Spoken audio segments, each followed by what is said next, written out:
Simple, మన లాంగ్వేజ్లో పతనం స్టార్ట్ అవుతుందని అర్థం. అవును కదా. లూసిఫర్ కూడా హెచ్చిపోదును, ఎక్కడికి వెళ్ళిపోయిందంట? నేను దేవుని సింహాసనం అందు పైకి హెచ్చిపోదును. ప్రభు అంత ఎంత అయినా ఒక తందంత ఎక్కడికి వచ్చాడు? పాతంలో పడిపోయాడు. అవునా?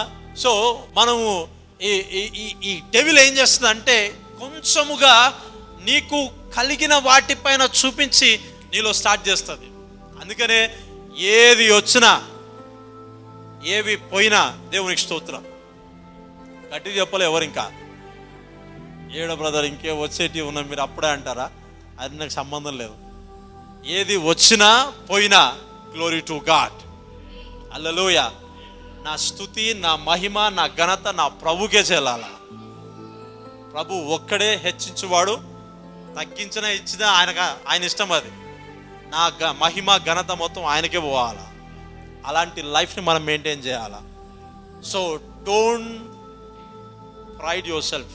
నీకు నువ్వుగా హంబుల్గా వచ్చేసేయాలా.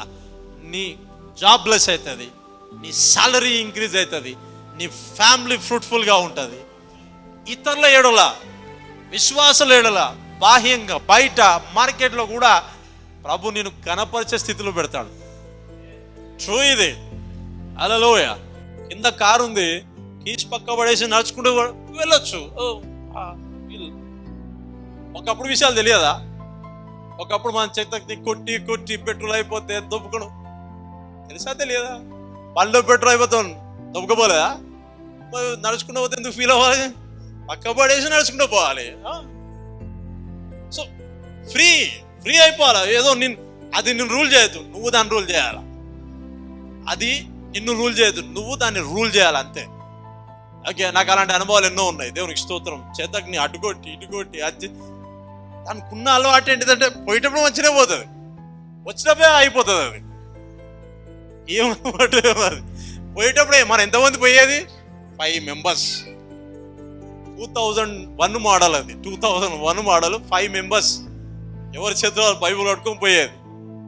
వచ్చేటప్పుడే అయిపోయేది.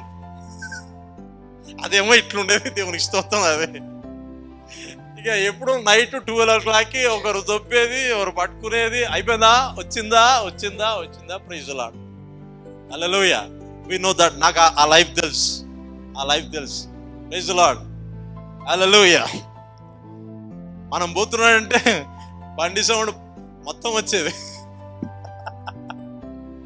హల్లెలూయా. బట్ థ్యాంక్ గాడ్ ఆ స్థితిని చేంజ్ చేసి ప్రభు ఇప్పటికి తీసుకొచ్చాడంటే ఐ కెనాట్ ఫర్గెట్ దట్.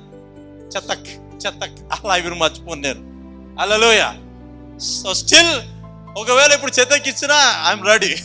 మా మొదటి స్థితిని అస్సలు మర్చిపోవద్దు. So thank God. మనము కలిగి ఉన్న దాన్ని బట్టి మనం ఏం చేయాలంటే ప్రభుని స్తుతించాలా, ఘనపరచాలా. అలాగైతేనే నీ లైఫ్ అనేది గాడ్ హెచ్చిస్తాడు. నీ సాక్ష్యం ఇతరులకి ఆశీర్వాదకరంగా, ఉపయోగకరంగా ఉంటుంది. ఆమేన్. ఎన్నిసార్లు నీవు కుడతా ఉంటే దెబ్బలు తగిలేదు, కుడతా ఉంటారా కింద బ్లడ్ వచ్చేది ఆ కాలికి. చదువు అక్కడనే, ఇంకా కంప్లీట్ కాలేదు అది. అయితే ఇక్కడ ఇంగ్లీష్లో ఏముంది తెలుసా? మీరు జాగ్రత్తగా వినాలి. ఇక్కడ నేను చదువుతా. Your Boost becomes a prophecy of A future failure అంట. అర్థమైంది? ఓకేనా? నీ ఒకవేళ అందరు వినాలి, ముగిస్తా. నువ్వు ఒకవేళ బూస్ట్ అవుతున్నావు అంటే ప్రాఫెసీ అంటే ఏంటిది? ఇప్పుడే సపోజ్గా in the name of Jesus Christ Yesu నామమున నా లైఫ్ ఇట్లా ఉండను గాక, దీని ఏమంటారు?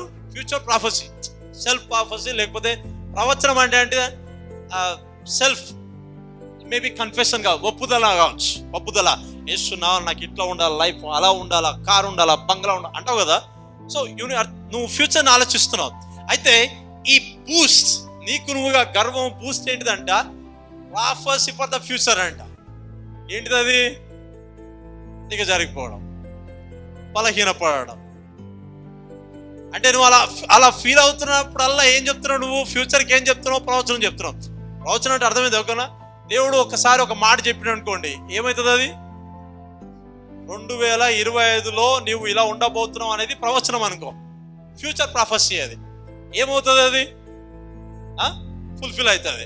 సో ఈ సెల్ఫ్ బూస్ట్ కూడా ఏంటిదంట? ఫ్యూచర్ ప్రాఫెసీ అంట. అది ఖచ్చితంగా ఏమవుతుంది? సో అలా నెరవేర్చబడద్దు అంటే humble your self. Simple, humble your self. చదువుదాం ఉంది ఇంకా. నాశనమునకు ముందు గర్వము నడుచును, పడిపోవటకు ముందు అహంకారమైన మనస్సు నడుచును. గర్విష్ఠులతో దోపు సొమ్ము పంచుకొనుట కంటే దీన మనస్సు కలిగి దీనులతో పొత్తు చేయుట మేలు. అంటే ఏంటిది? నిన్ననే చిన్న బ్యాంకులో చిన్న పని చేసి వచ్చిన, ఎవరు చెప్పకు, నీకు కొంచెం ఇస్తా. నీ అవసరం ఏం చేస్తుంది? అట్రాక్ట్స్. ఏం చేయాలా? రిజెక్ట్. నువ్వెవరో తెలియదు, నీ చేతిలో సొమ్ము ఏంటో నాకు తెలియదు. Bye bye, good bye. Okay, so it is grace అంట. అలాగా వారితో నీ సావాసము చేయడం వల్ల ఏమవుతుందంటే డిస్గ్రేస్, తగ్గింపులకు వచ్చేస్తావు. కృప విడిచిపెట్టి వెళ్ళిపోయిన వానిగా మనం జీవిస్తామంట. ఓకే, అందుకనే ఎప్పుడైనా సరే హోలీ స్పిరిట్ ఒక్కటే.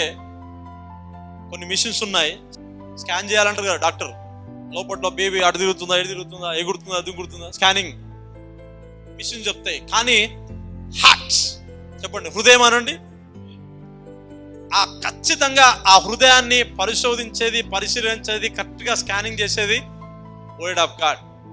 వాక్యం ఒకటే. పరిశుద్ధాత్ముడు నీకు తెలియపరుస్తూ ఉంటాడు, this one, that one, change. Hallelujah. మనం మార్పు చెందుతూ ఉన్నాం. ఒక అర్థమైందా?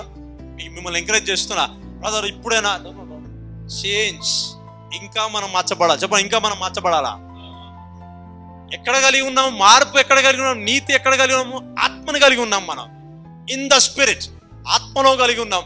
అది ఎక్కడికి రావాలి? బాహ్యంగా రావాలి. ఎక్కడ మారాలి? మనసు మారాలి, ఆలోచన మారాలి. చిన్న చేంజ్ అంతే. ఓకే, వాక్యాన్ని అక్సెప్ట్ చేస్తే యూ విల్ బి చేంజ్. మార్పులకు వస్తాం మనం. ఆమేన్, హల్లెలూయా. మనము హెచ్చించుకునే దానికంటే మనం ప్రభుని హెచ్చించడం వల్ల ప్రభు మనల్ని హెచ్చిస్తాడు.